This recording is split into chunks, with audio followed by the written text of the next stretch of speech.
He's long gone, my daughter-in-law said when I asked what time my son's funeral would be. I stood in my kitchen in Columbus, Ohio, the morning light falling across the worn oak table where Daniel used to sit every Sunday after church, and I held my phone a little tighter, as if squeezing it might change what I had just heard. For a moment I thought I had misheard her, that maybe the connection was poor or that grief had made my ears unreliable. But Heather's voice had been clear, almost casual, like she was telling me the weather forecast. Long gone. As if my son were a misplaced package. As if 45 years of loving him could be dismissed with 3 small words. I cleared my throat and asked her to repeat herself, my voice steady, the way I used to speak when Daniel was a boy and had done something wrong but didn't yet realize it. She sighed softly and said there wouldn't be a formal service, that everything had already been handled, that Daniel wouldn't have wanted a fuss. I thanked her for letting me know. I don't remember deciding to say those words. They simply came out, polite and measured. After we hung up, I placed the phone face down on the table and looked at the clock on the microwave. 9:17 a.m. It felt too early for the world to be rearranged. Just 3 days earlier, a nurse from Riverside Methodist Hospital had called to tell me Daniel's heart had given out in the night. I had driven the 12 miles there in silence, my hands at 10 and 2 on the steering wheel like I was back in driver's edition. Heather had met me in the lobby with red eyes and a firm grip on her purse, already composed, already in control.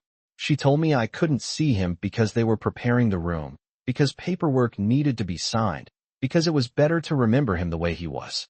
I believed her. I wanted to believe her. Now, standing alone in my kitchen, I wondered how many other things I had accepted without question. I walked to the sink and ran the tap just to hear something other than my own breathing. The house felt different without the possibility of Daniel walking through the door. His old baseball glove still sat on the top shelf in the hallway closet. I had kept it there for decades, even after he moved out, married Heather, and bought a 2-story home in Dublin with a 3-car garage and a fenced yard. I dried my hands on a dish towel and sat down slowly. I had not been told about a date, a time, a place. No church, no graveside gathering, no folding program with his name printed in bold letters. I tried to picture what long gone meant. Cremated? Buried? A quiet signing of papers in an office I had never entered? I realized I did not even know which funeral home they used. A mother should not have to guess where her son's body rests. I reached for the small wooden box where I keep important documents. Insurance cards, Daniel's birth certificate, the deed to this house his father and I paid off after 30 years of careful budgeting. My hands were steady. That surprised me. I was not screaming. I was not collapsing. I was thinking. When Daniel was 8 years old, he used to run into my room during thunderstorms and crawl into bed beside me, convinced the lightning would split the house in half. I would smooth his hair and tell him storms pass. Sitting there at 71, I understood something with a clarity that felt colder than grief. This was not a storm. This was a door quietly closing, and I had not been invited to step through it. If my son was truly long gone, then I needed to find out exactly when, exactly how, and exactly who decided his own mother did not need to say goodbye. That afternoon, I drove past Daniel and Heather's house without turning into the driveway. I told myself I only wanted to see if the blinds were open, if there were cars in the driveway, if there were any signs that something sacred had taken place without me. The maple tree in their front yard had already begun to shed its leaves, scattering gold across the trimmed lawn. I remembered helping Daniel plant that tree 10 years ago, the two of us standing ankle-deep in Ohio clay, laughing because we had underestimated how wide the root ball was. Back then Heather brought out lemonade in tall glasses and thanked me for raising such a good man. I stayed in my car.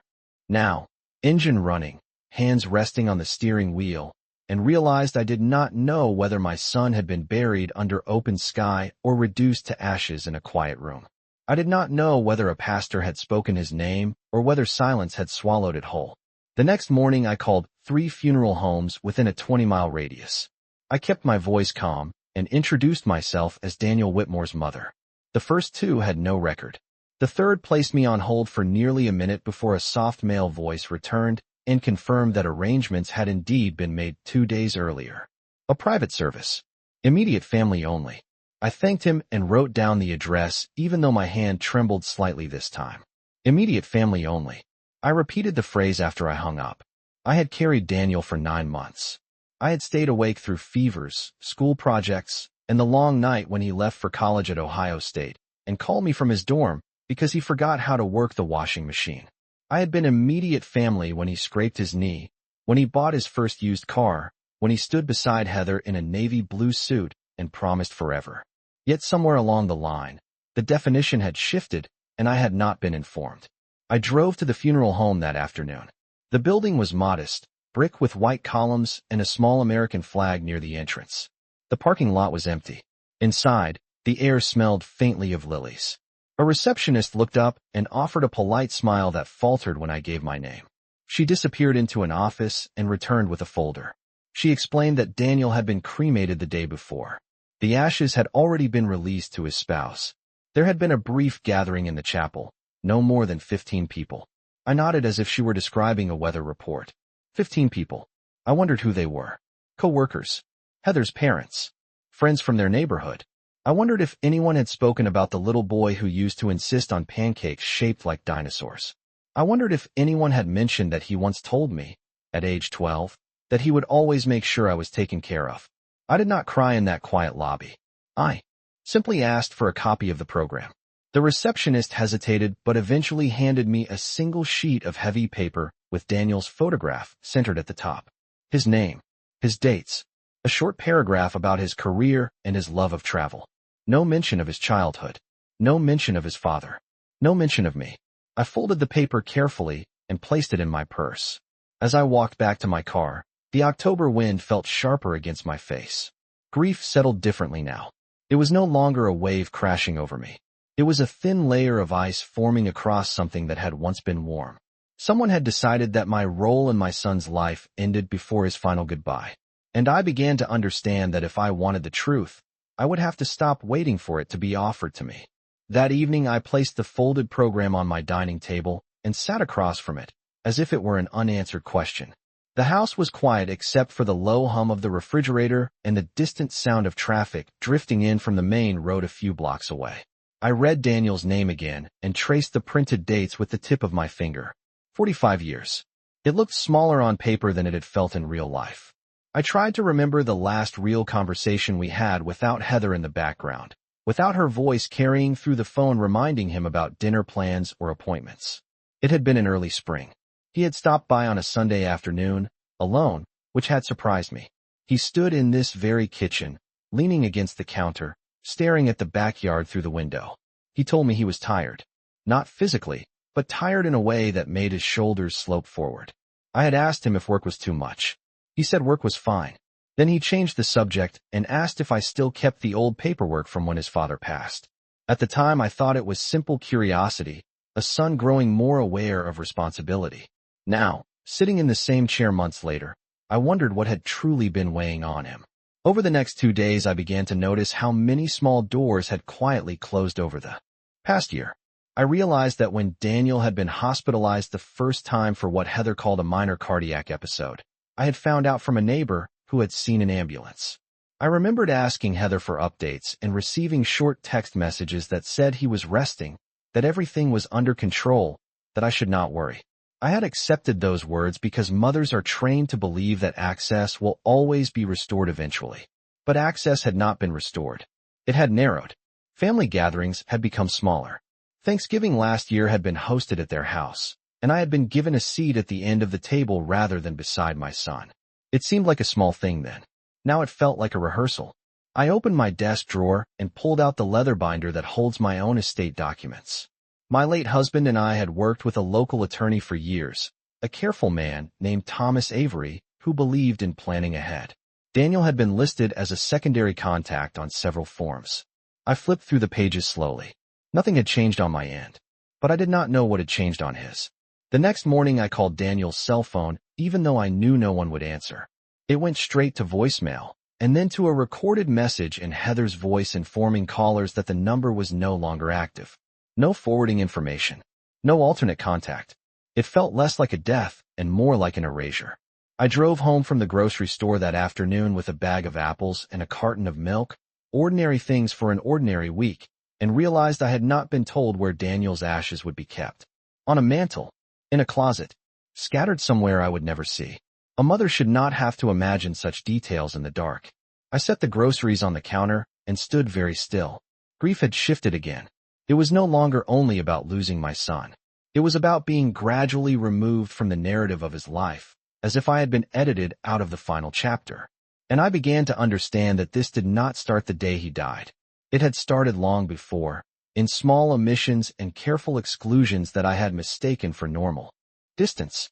I was 71 years old, not fragile, not confused. If pieces of my son's story had been rearranged without me, then I would begin putting them back in order myself. The next step felt almost ordinary, which is what unsettled me most. I made an appointment with Thomas Avery, the attorney my husband and I had trusted for more than 30 years. His office sat in a small brick building near downtown Columbus, just 12 miles from my house, and I had driven that route so many times it felt like muscle memory. When I walked in, the receptionist recognized me and offered a sympathetic smile that told me she had already heard about Daniel. Grief travels quickly in a town like ours. Thomas came out personally to greet me. His hair had turned completely silver since the last time I saw him, but his handshake was steady. We sat across from each other at a polished wooden table, and for a moment neither of us spoke. I placed Daniel's funeral program on the table between us. He read it quietly, his brow tightening just slightly, then looked up and asked how I was holding up. I told him the truth. I said I was not sure yet. I explained that I had not been informed about the service until after it happened, that Daniel's ashes had been released to Heather without my knowledge, that I had been described as someone outside the circle of immediate family. Thomas did not interrupt. He simply listened, fingers folded together. When I finished, he asked a careful question. Had Daniel updated his will in recent years? I hesitated. I did not know. Years ago, after my husband passed, Daniel had been listed as a beneficiary in certain documents connected to this house and a modest investment account. At the time, he had insisted that I keep control of everything. He said he wanted me secure. Thomas opened a file drawer and retrieved a folder with Daniel's name. My heart beat once, hard, against my ribs. There it was. A record of a meeting 18 months earlier. Daniel had come in alone. According to the notes, he had revised his will, naming Heather as primary executor and beneficiary of his personal assets. That was not unusual for a married man. What caught my attention was a line indicating that a previous clause regarding shared oversight with his mother had been removed. I kept my expression calm. Thomas explained that Daniel had seemed composed during that visit, though somewhat distracted. He had mentioned wanting to simplify matters, to avoid future complications. I wondered whose complications he meant. Thomas assured me that none of Daniel's changes affected the deed to my home or the accounts solely in my name. Legally, I was secure. But security on paper is different from dignity in practice. I thanked him for clarifying and asked one more question. Had Heather accompanied Daniel to any meetings? Thomas shook his head. Daniel had come alone. That detail stayed with me as I drove home. If he had walked into that office alone, then the decision had at least passed through his own hands. Yet I could not shake the memory of that spring afternoon in my kitchen, when he stared out the window and asked about paperwork from his father's estate. Something had been pressing on him then. Something he did not say aloud. That evening I sat in my living room and looked around at the framed photographs lining the mantel. Daniel at 5 years old with a missing front tooth. Daniel at his high school graduation in a navy cap and gown.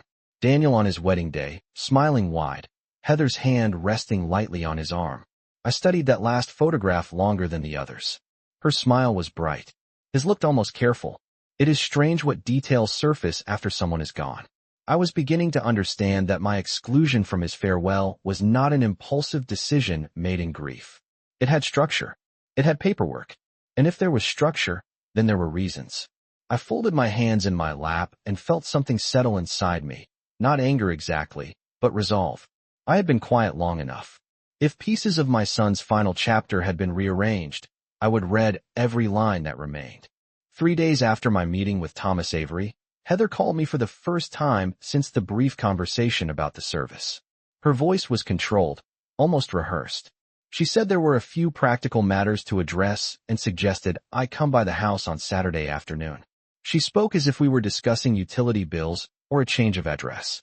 I agreed and wrote the time down on a small notepad beside the phone. Saturday at 2 o'clock. The morning of the visit, I chose a navy blue sweater and pressed slacks, the kind of outfit I used to wear to church on ordinary Sundays. I did not want to appear fragile. I did not want to appear confrontational. I wanted to appear exactly as I was, steady. The drive to Dublin took about 20 minutes. The sky was clear, the kind of bright Ohio afternoon that makes everything look sharper than it feels. When I pulled into the driveway, Heather was already standing near the front door. She did not step forward to greet me. She simply waited. Inside, the house looked unchanged. The same framed travel photos lined the hallway. The same gray sectional couch filled the living room. But Daniel's presence felt edited out. His shoes were no longer by the entryway. The small bowl where he used to drop his keys was gone. Heather motioned for me to sit at the dining table. There were 3 neat stacks of papers in front of her. She began by explaining that Daniel had consolidated several accounts over the past year. She said he had wanted to simplify things, to make sure she could manage everything without confusion. Her tone suggested this was an act of responsibility, even generosity. I listened without interrupting. Then she slid one of the stacks toward me. It contained copies of statements I had never seen before. A joint savings account closed 6 months earlier. Funds transferred into a private investment account solely under her name. I recognized some of the amounts. They matched figures Daniel once mentioned casually during a visit, numbers he said were being set aside for future security. I asked when these changes were made. She replied that Daniel had trusted her judgment. Trusted her. The words settled between us. I noticed then that Daniel's photograph, the one from their wedding day, had been moved from the mantel to a side shelf near the hallway. In its place was a large abstract painting I had never seen. It was subtle, but deliberate. I asked where Daniel's ashes were. Heather hesitated for the first time. She said they were safe. She said she was still deciding on a permanent resting place. I nodded, but inside I felt a shift. Decisions were being made in layers, each one narrowing my place in them. Heather continued speaking about insurance payouts and property titles. She mentioned that the house was fully in her name now, that Daniel had completed the transfer paperwork last winter. I remembered that winter. I remembered Daniel canceling 2 Sunday dinners in a row because he said he was busy with appointments. At the time, I told myself married couples handle their own affairs. Sitting at that table now, I understood that while I had been respecting boundaries had been quietly redrawn around me. When Heather finished, she folded her hands and looked at me with a steady expression. She said she hoped I understood that she was simply honoring Daniel's wishes. I met her gaze and realized something with surprising clarity. This was not chaos. This was strategy. Paper by paper, account by account, I had been repositioned from mother to observer. I gathered the copies she had given me and placed them neatly into my purse. I thanked her for the information. My voice did not shake. As I stood to leave, I glanced once more at the altered mantel. The space where Daniel's photograph had stood was empty of memory, and I began to see that if I did not protect what remained of my place in his life, it too would be quietly replaced. I did not open the copies of the account statements until I was back home at my own kitchen table. The late afternoon sun stretched across the floor in long rectangles, touching the legs of the chairs where Daniel once sat as a boy doing his homework. I laid the papers out carefully, smoothing each page as if it might reveal something hidden between the lines. Numbers have a way of telling stories without emotion. Dates, transfers, authorizations. I traced the timeline with my finger. 6 months ago, $10,000 moved. 4 months ago, another $15,000 consolidated. 3 months ago, a final transfer closed the joint savings account entirely. Each transaction was clean, signed, documented.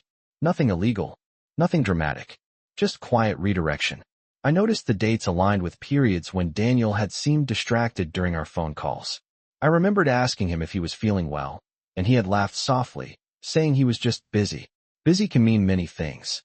I folded my hands and let the silence settle around me. Heather had presented everything. As efficiency, as a wife responsibly managing her household. Yet nowhere in those papers did I see evidence of a conversation that included me, not even a courtesy notice. I reached for my calendar and flipped back several months. There were small notes written in my careful handwriting. Daniel canceled dinner. Rescheduled Sunday visit. Said he would call later. I realized how often later had never arrived. The pattern was not loud. It was gradual. A reduction of presence. A narrowing of access. I stood and walked to the hallway closet, pulling down the old cardboard box that held family keepsakes.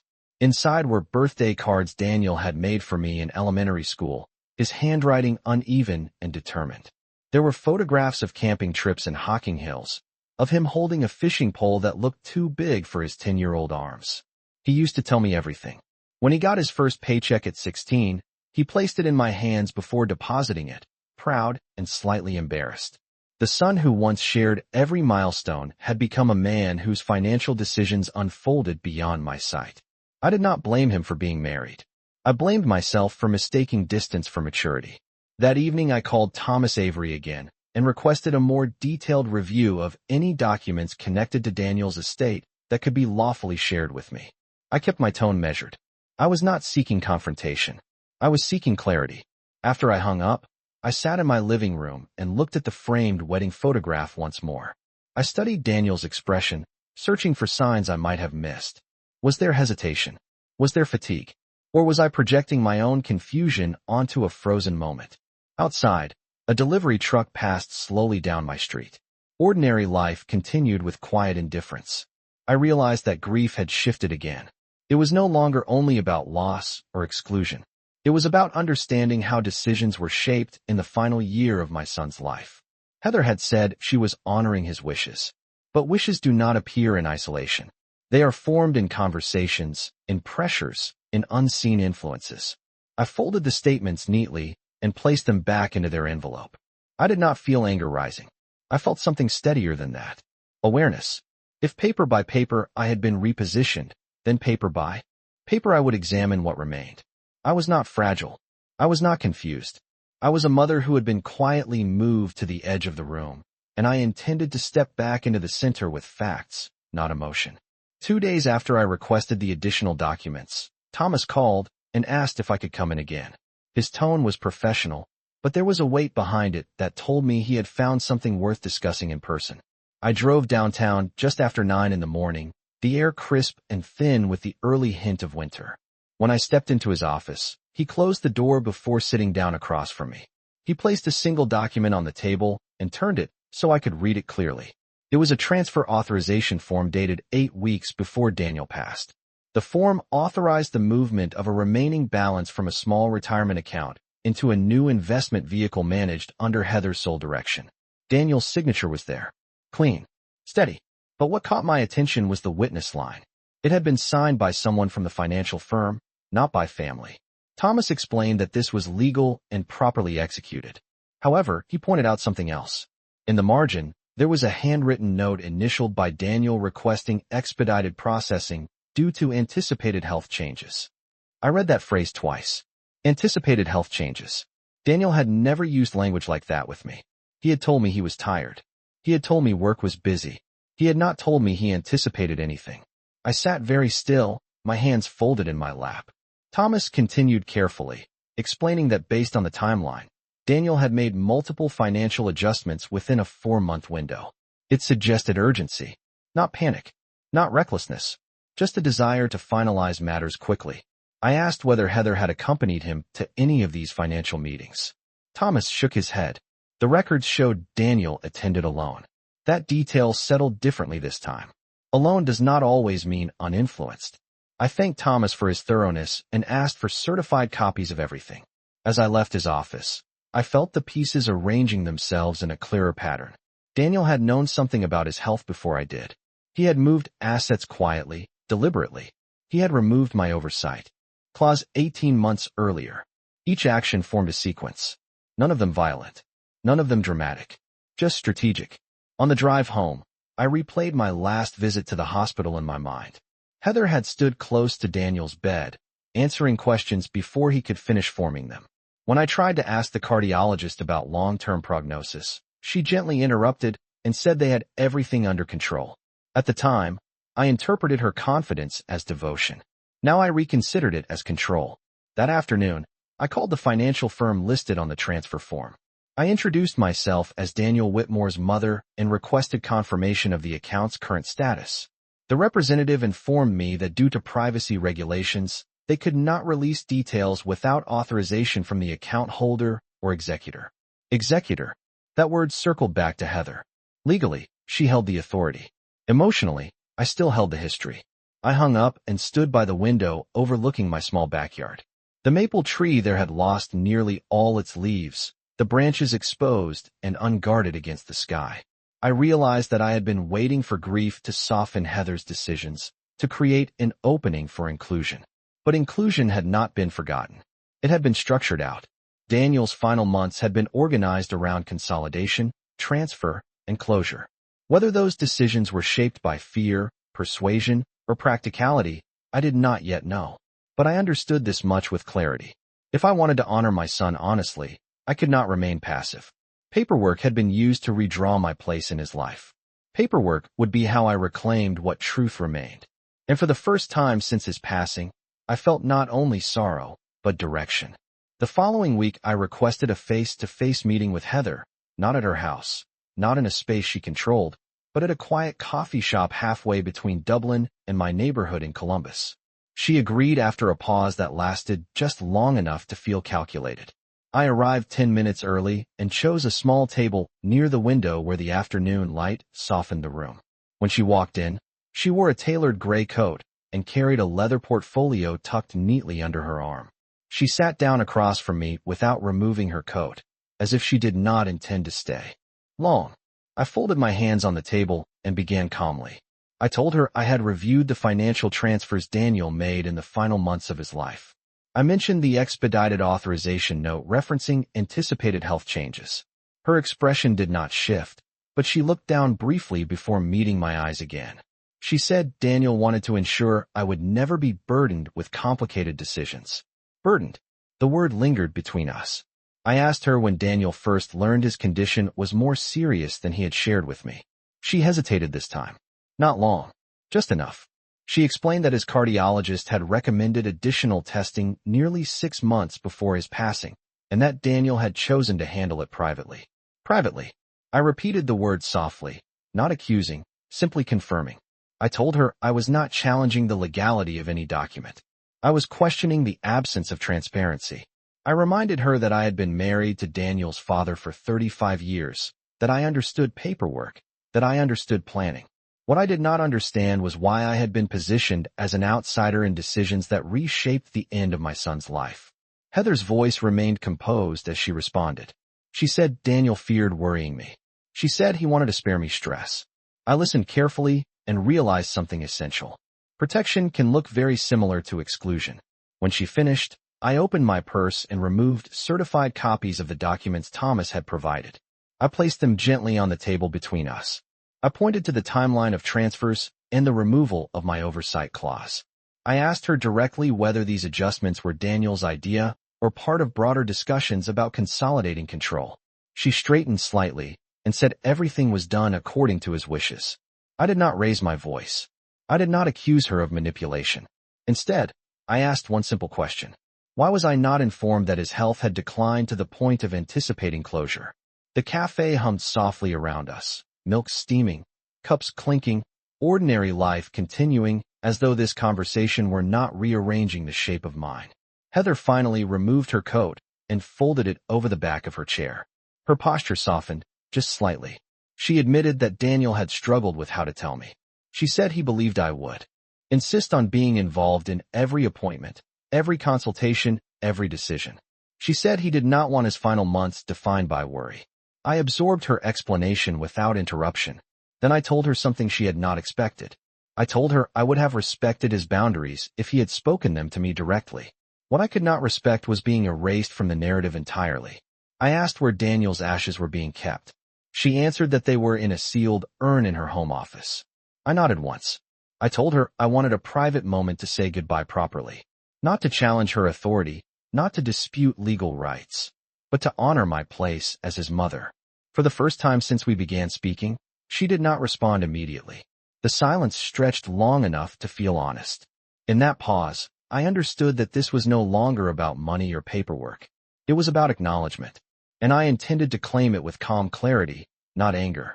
2 days after our conversation at the coffee shop, Heather called and said I could come by on Sunday afternoon. Her voice was quieter than usual, stripped of the firm edge I had grown accustomed to. I arrived at her house just before 3 o'clock. The sky was overcast, low gray clouds stretching across the neighborhood like a muted ceiling. She opened the door without hesitation this time, and stepped aside to let me in. We did not exchange pleasantries. She led me down the hallway to a small home office I had only seen once before, back when Daniel proudly showed me the built-in shelves he had installed himself. The room was orderly, almost sterile. A large desk faced the window. A framed certificate hung on the wall, and on the corner of the bookshelf stood a simple urn, matte silver, unadorned. My breath slowed as I approached it. Heather stopped near the doorway, giving me space but remaining present. I appreciated that small courtesy. I stood in front of the urn and placed my hand gently against its cool surface. It was lighter than I expected when she handed it to me. For a moment, the weight in my palms felt impossible to measure. 45 years reduced to something I could carry with both hands. I did not cry. I did not collapse. Instead, I closed my eyes and allowed memory to replace the silence. I saw Daniel at 5 years old, running through sprinklers in our backyard on a July afternoon. I saw him at 16, nervously asking to borrow the car for his first real date. I saw him at 30, standing in a hospital room the day his father passed, promising me he would make sure I was never alone. Those moments were not erased by paperwork. They were not transferable assets. They belonged to me in a way no legal document could redefine. After several minutes, I opened my eyes and spoke quietly, not to Heather, but to my son. I told him I would respect the life he built. I told him I understood that fear can make people organize, consolidate, protect. I also told him that love should never be hidden in the name of protection. When I turned back toward Heather, she looked different. Not defeated, not defensive, simply tired. I handed the urn back to her carefully. I thanked her for allowing me that moment. Then I said something I had considered carefully. I told her I would not contest his will. I would not pursue legal disputes or attempt to dismantle what had already been structured. But I would not accept silence either. I asked that in future family gatherings, in conversations about Daniel's legacy, my place as his mother be acknowledged openly. Not as an afterthought. Not as a courtesy. As fact. Heather nodded slowly. She did not argue. Perhaps she understood that control over assets does not grant control over memory. As I left the house, the air felt sharper, cleaner. The maple tree in the front yard stood nearly bare now, branches exposed but steady. I realized that my grief had settled into something quieter and stronger than anger. I had faced the paperwork. I had faced the exclusion. And I had faced the final physical reminder of my son's life. No document could undo what I carried in my own history. No quiet transfer could erase the years I spent raising him. As I drove home, I understood that being repositioned to the edge of the room does not mean you remain there. Sometimes it simply means you step forward with calm certainty and reclaim your name. I was still his mother. That truth required no signature.